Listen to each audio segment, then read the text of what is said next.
Bom, pessoal, hoje nós vamos ver então as ações das lajes pré-fabricadas nas vigas de apoio. Então a gente sabe que toda laje tem que apoiar numa viga. Mas no caso de uma laje pré-fabricada, como é que funciona? Como é que funcionaria esse apoio? Tá?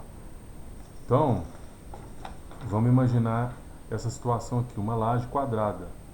Então uma laje 4 por 4 metros, por exemplo, apoiada na viga V1, V2, V3 e V4, ok?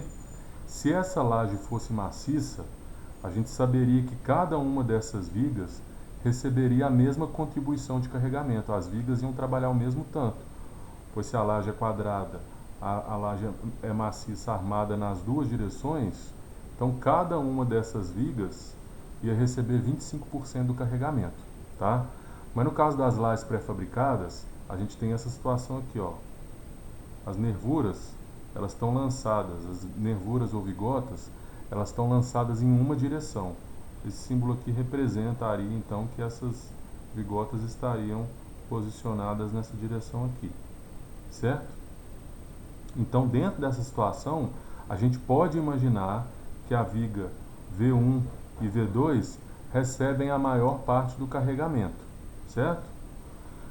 Foi feito um estudo, vou pedir desculpa que isso aqui está um pouco embaçado, então vou subir aqui, ó. Foi feito um estudo, então, considerando três situações diferentes, situação A, B e C. A situação A, ela está mostrando o quê? Elementos independentes, ou seja, cada vigota tem o seu quinhão de carga, a sua parcela de carregamento, e uma vigota está independente da outra. Vocês estão vendo que eu até representei umas juntas aqui, ó. Nesse caso, só as vigas V1 e V2 receberiam carregamento. As vigas V3 e V4 elas teriam função apenas de fazer um travamento, né? Bom, segundo caso, caso B, a gente tem uma laje maciça, que foi o exemplo que eu falei no início, né? No caso da laje maciça, todas as 4 vigas estariam recebendo a mesma quantidade de carregamento. Por fim, o caso C está mostrando as lajes pré-fabricadas. No caso da laje pré-fabricada, a gente sabe que a capa, ela consolida, ela une todas as vigotas.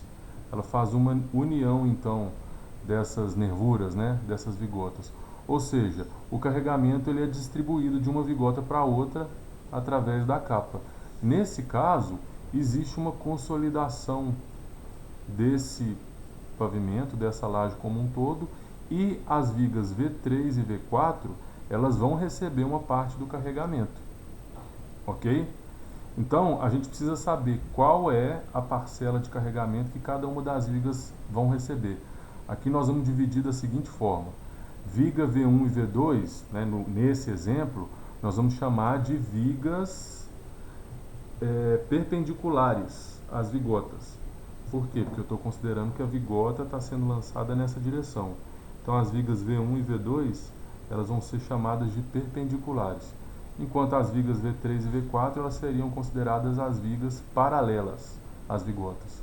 Então, aqui acho que, né, de acordo com esse raciocínio aqui, vocês já conseguiram entender que as vigas V1 e V2, elas vão receber a maior parte do carregamento, enquanto a viga V3 e V4 vão receber uma parcela menor, mas também vão ser carregadas pela laje, porque a capa vai distribuir carregamento também para as vigas paralelas.